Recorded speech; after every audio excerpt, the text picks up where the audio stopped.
Siyempre, nasasaktan din kami na makita yung mga mahal namin sa buhay na nahihirapan. Talaga. Alam mo, Kubina, okay sana eh. Pero nakakairita na rin minsan. Bakit pa aasa pa kami na magiging maayos din yung lahat? Bakit pa aasa?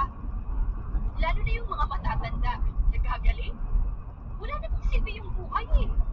Mamamatay din lahat ng tao. Kaya sa tingin ko, mas mabuti nang mamatay na lang kesa yung hindi na natapos pa ni Jasper ang sasabihin ng isang malakas na sampal at inabot niya sa dalaga. Bago ka magsalita, pakinggan mo muna yung sinasabi mo, Jasper. Wala kang karapatang sabihin na bumitaw na lang sila dahil wala ng pag-asa. Alam mo ba na halos lumuha kami ng dugo? Ako!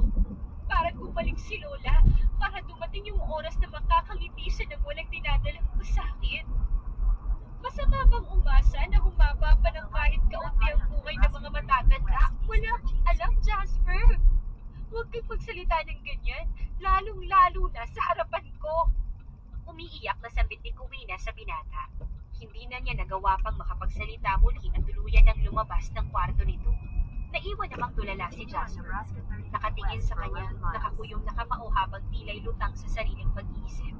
Napahawak siya sa kanyang buhok at naiinis niya itong sinabulutan. Gosh, ano ba itong ginawa ko? Galit na anya sa sarili. Makalipas ang ilang araw matapos ang kaganapan na yon ay kapansin-pansin ang pag-iwas ng dalaga sa kwarto ni Jasper. Hanggang ngayon ay inis pa rin siya dahil sa mga sinabi nito. Gayunpaman ay hindi niya maipagkakaila na nag-aalala din siya, lalo pa nang marinig niya ang resulta ng test mula kay Dr. Sarah. Magiging okay naman po siya, Dr. Sarah, diba? Tanong niya sa doktora habang nakasandal sa pader. Oo, iha. Hopefully.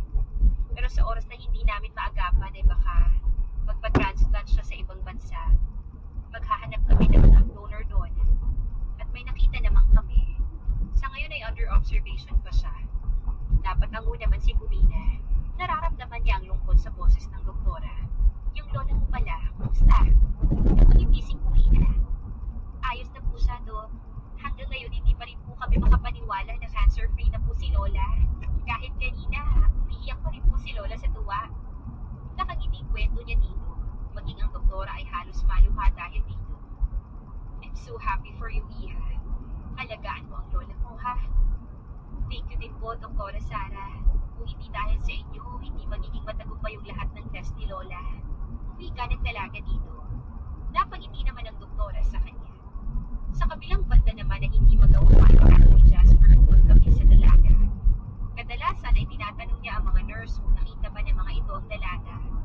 Ah, yes po, sir. Kaso, umalis po agad eh. May trabaho po ulit ata.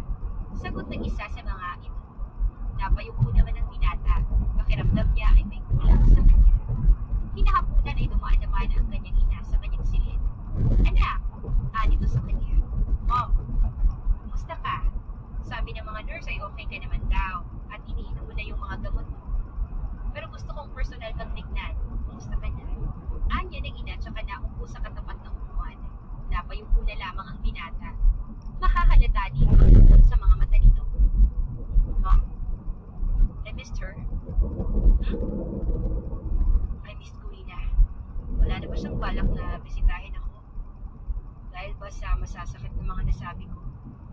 Mahahalata sa binata ang pagkadesperado. Natatakot na baka totoo ang kanyang mga naisip. Agad namang tinabihan siya ng ina.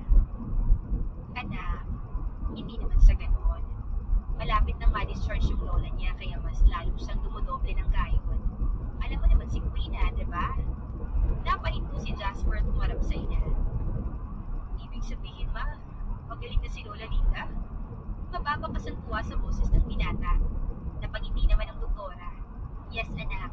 Dito lang din lumabas yung result na cancer-free na yung lola niya.